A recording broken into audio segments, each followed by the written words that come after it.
David was going to be king. He was anointed as king and called out by God to be king, and next thing you know, he finds himself in a cave.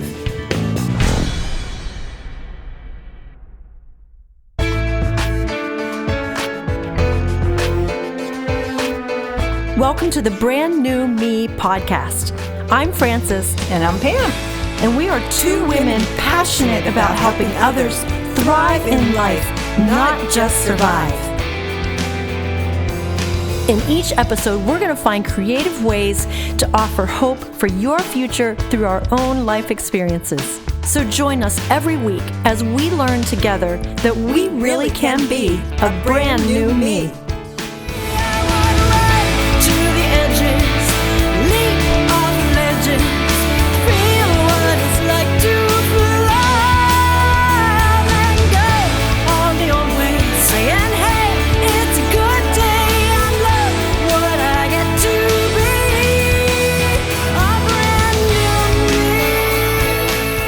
Hello, I hope you're having a good week so far. Welcome to the Brand New Me podcast, episode number 65. We're calling it The Cave Sessions. Now, it's chapter 9 in Mark Batterson's book, Chase the Lion, and he calls his chapter On the Spot. What do you do when you feel like you have a dream and you have a calling, but you feel like you've ended up in a cave? Stay tuned. Jen has wanted to be a mother ever since she was a little girl. She has dreamt of the day she would have her baby. And now she has a 4-month-old, and it's not at all the way she thought it would be. They were going to have a home birth. They had a whole midwife team arranged in Toronto. It was going to be done at home. Their home got flooded right before the time of their birth, and so they had to move in with her parents an hour away, which meant finding a new doctor, which meant giving birth in the hospital, which meant having an epidural, which she was not going to have. It was all going to be at home in the comfort of her beautiful, quiet home. She was now sobbing as she told the group her story. Her son was born. She can't bond with him. He's not breastfeeding well. He's not sleeping well. She's not doing well. This is not at all what her dream was supposed to be. She has now entered into what I would call a cave, where it feels hard and hopeless and cold. But we were with a group of women meeting to encourage my own niece who's having a baby soon. And as she shared her story, all the women came around her and just said, "It's gonna be okay. You're gonna make it through. You will bond with your baby. This is normal. It's just part of new motherhood." And she was so comforted by the words of wisdom by the older women coming around her. And that's what this chapter is about this week, the cave sessions. David was going to be king. He was anointed as king and called out by God to be king. And next thing you know, he finds himself in a cave. And he wrote some of his most beautiful psalms in the book of Psalms while he was in the cave. Just recently, my husband and I celebrated our 29th anniversary, and we decided to go visit a cave in Pennsylvania. And it was beautiful. You would never know this place exists underneath the earth. But we got in a boat. You can only go through by boat.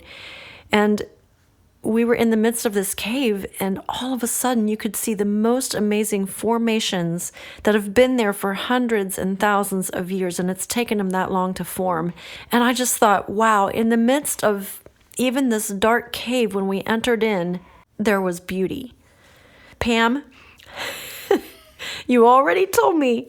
Now tell our listeners how you feel about caves. Caves. I hate caves. I'll tell you why I do not like caves. First of all, I have a little bit of claustrophobia. And so the whole idea of going down under the ground in a cave kind of freaks me out. And as I think about that, I was thinking about David being in this cave, Adullam. And the main purpose he was in the cave was he was hiding from Saul, who was trying to kill him. I was thinking, what is my cave other than the real true cave, which I will never go, so don't even ask me. Because, our life group said, oh, let's do an escape room. And for those who don't know what an escape room is, they put you in this room that's windowless, and you have an hour to find the clues on how to get out. So that kind of freaks me out, thinking that you have to get out of the cave. But in a sense, spiritually, is your cave a holding pattern where God speaks to you and where he's keeping you safe? Or is it a holding cell? And so when I think of my rendition of being in a cave, it sounds more like a holding cell. We have to ask ourselves, if we're in a holding pattern and we're in a so-called cave, are we allowing him to give us a chance to rejuvenate, him to speak to us, for us to come up with ideas of what God might want to do? There's so many things that happen during a holding period. And if we turn it to the negative part of a holding cell, then we're just going to be completely depressed. So that's my thought about a cave. I like that picture, a holding pattern versus a holding cell. So let's talk about that. Mark says in his chapter, the hardest part of any dream is the holding pattern. Like the young mom, her dream was to be a mom.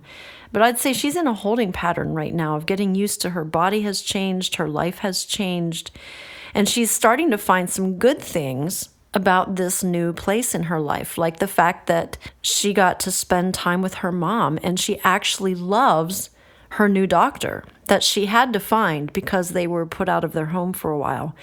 But she was starting to find good things that she likes about this new stage, but that's turning it into a holding pattern instead of a holding cell. Mark reminds us of people in the scripture, like it was 25 years between God's promise to Abraham and the birth of his son Isaac. It was 13 years between Joseph's dream and his interpretation of Pharaoh's dream. It was 40 years between Moses' dream of delivering Israel and the actual exodus and delivery out of Egypt. And Mark says it was 13 years from when he first felt called to write and his first book was published. And he leveraged that holding pattern by reading thousands of books while his dream sat on the tarmac. And I began to think about my own life. And as I started adding up the years between when I first felt like my place would be in music and when I actually began to see it really revealed and unfold, it's been a long time. But you don't realize that until you sit down and start doing the math. But I felt my first affirmation of music ministry really in 1987, when I really felt specifically in Oklahoma that God said to me, your place is going to be music. And from that year until my first Portraits of White big concert with an orchestra has been 27 years. I couldn't believe that. You know, time goes so fast. And you just think, oh yeah, it was just yesterday I felt God telling me that. But when I sit down and really figured it up, I can't believe it's been 27 years. But in that time, let me tell you the progression. So 1987, I first felt that affirmation and call into ministry. 1993, 6 years later, I wrote my first song. And then 7 more years later, I did my first CD. And then in 2004, I did a big release concert at a Capitol Theater. I think I mentioned that in last week's episode. And people came. It was such a big undertaking that I didn't do another concert like that for a long time. I would say I went into a cave, a holding pattern of, wow, that was huge. I don't know if I have what it takes to pull it off again. So I'm just going to keep doing all the other little gigs that I get and just keep writing songs and doing my thing. And I did, until Portraits of White was born in my heart and I began to pursue another big concert. So 10 years later, I stepped on stage and did Portraits of White again. And I just thought, that's a long time. And I've definitely gone through holding patterns. And I think I like what you said, Pam. It's your attitudes, it's your perspective. What are you going to do in that holding pattern time? Is it going to be a pattern, or is it going to become a cell where you feel trapped? And I think that's all back to our attitudes. And you know, I liked what he said in the book. You know how to get a testimony? By passing a test. So if you're in a cave, it might be a test. And are you going to make it a holding pattern that you'll get out of, or is it going to be a holding cell? as you were talking, I was thinking, looking back on my life, because you're, giving dates of, this happened at this time and how God had given you a true vision. And I was thinking, being a pastor's wife, my vision was really Rick's vision. It was almost like when I look back, I'm sure that God had called me to do things. I know he did but I was more of a helpmeet for his vision. And so that all brings me back to the time brings me forward, I should say, to the time of his death, because I feel like that's when my so-called, quote, vision started. So it's only been 9 years. So I can't say, well, God, when are you going to use me? Because really it's only been 9 years. And not that he isn't using me, because he is, and I'm getting opportunities to speak. But for some reason, we just want more, don't we? We want more, because I think it's not just the passion, but it's something in us that drives us, and I'm believing it's the Spirit of God, to accomplish more for him. And as I get older, I'm thinking, I may have 20 years left of my life, and I hope I do, because I want to make the most of those 20 years. Not that I wasted years of life, but I want to make the most of them in what he's called me to do since the death of my husband. And so that was my thought, was that a holding pattern? But you know what a holding pattern is? It's a teaching pattern. Because all those things we did through all those years in our church life, learning how to deal with people, that's the main thing when you're working in a church. Learning how to do programs, learning how to run choirs, learning how to do all administrative stuff.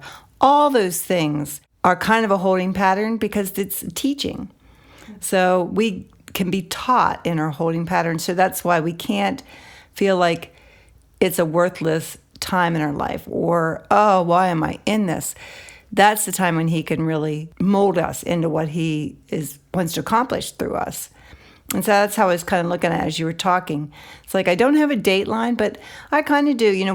We went to our church in 1974. So from 1974 up, we served in churches, and it was a blessing to be called to do that.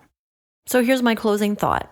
When he says holding pattern, I picture an airplane. When I've been on flights and they tell us that we can't land, we're going to be in a holding pattern for a little bit till we get our chance to land.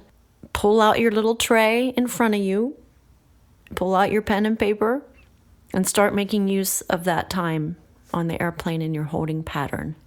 Don't just waste it away.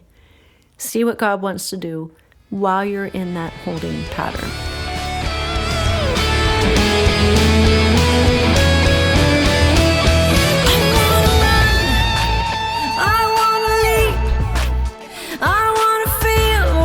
Like to fly, I'm letting go.